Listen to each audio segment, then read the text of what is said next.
Do you already know how to find books using ebrary but want to learn how to do more with it? This tutorial will show you how to print pages, highlight and comment on passages, save to your bookshelf, download books, and use other helpful tools.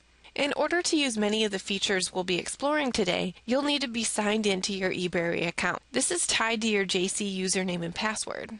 If you're off campus, you've probably already signed into ebrary when it asked you for your username and password to access it. If you're on campus, it may have just let you in without asking for this information because it recognizes that you're on campus. If that's the case, all you need to do is go to the Sign In button here, where it will display this screen for you to enter your JC username and password. Once you enter those, you'll be all set to use some of the many features in ebrary. First, when you're on the book display screen, you may notice that you can't see the entire page of the book. It might look like it's cut in half vertically, and that might have something to do with the display that you're using. It's an easy fix. All you have to do is click this little button over here, and it will resize the ebrary window to fit the page so that you can read all of it. Once you can properly see the book, the next thing you may want to learn to do is how to print a particular page. This can be done by clicking the Info Tools button above the page view and then selecting Print. You're presented with a variety of options. You can print just the current page, a range of pages, or you can print out the current chapter. These options make printing easy and convenient. There are some other interesting things that you can do within the Info Tools menu. If you find an unfamiliar word, you can click on it, go to the Info Tools menu, and click Define. This will take you out to the Merriam-Webster dictionary and present you with a definition for the word. You can also select a word or phrase and search the web, news, video, or images from predefined places such as Google or Bing. Or if the book lists a web link, you can click on it within the book and then select the Go to URL option, and you can view that website instantly. Another useful feature within ebrary is that you can highlight and make comments on text selections. You need to be signed in to use this feature. It will save your highlights and comments on the text so that you can access them each time you sign in. To highlight, simply click and drag over the section of text you want to select. Then click on the Highlight button. If you want to change colors, you can click the arrow next to the Highlight button and change it to either yellow, blue, or pink. You'll also use that area if you want to highlight and add a note. Just change it to one of the options with a box on it, like this, and a little comment box will pop up for you to add a note. Another handy feature in ebrary is that you can save items to your bookshelf. Once you're signed in, if you find a title that you'd like to be able to quickly find again, say if you're working on a project or a paper, all you need to do is click Add to Bookshelf.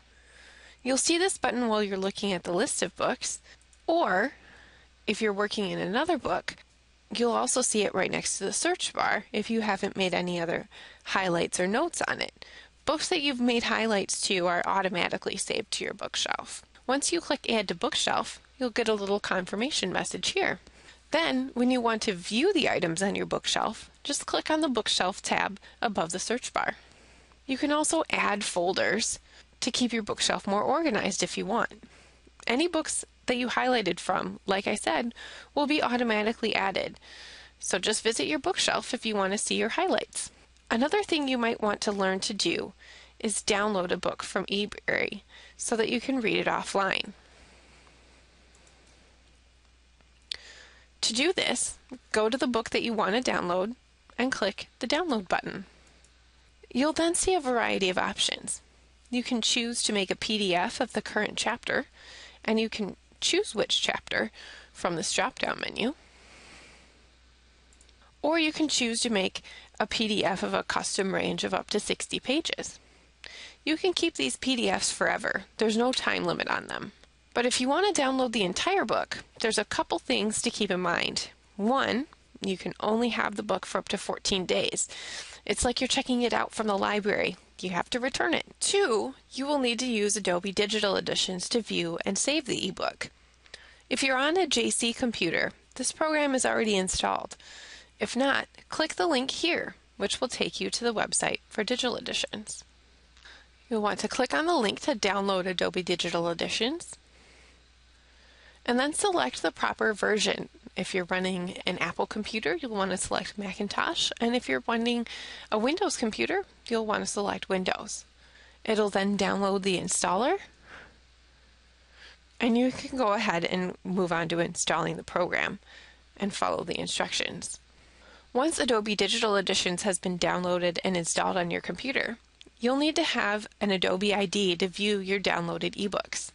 A box will pop up asking you for this information once you download an ebook and try to open it.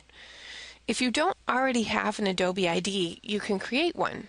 It's just an email address and password, and you can opt out of any Adobe mailings. So once you've clicked on the download button, if you're running Chrome, you might see a button like this to open your ebook. And here we have Adobe Digital Editions. So once you've logged in with your Adobe ID, your ebook will be downloaded. The books can then be transferred to a variety of devices, just not the Kindle, unfortunately, since the formats aren't compatible. The book will show up in your library with a banner telling you when it's due. You can always return it early by right-clicking on the title and selecting Return Borrowed Item. Otherwise, the book will disappear from your library automatically when the loan has ended.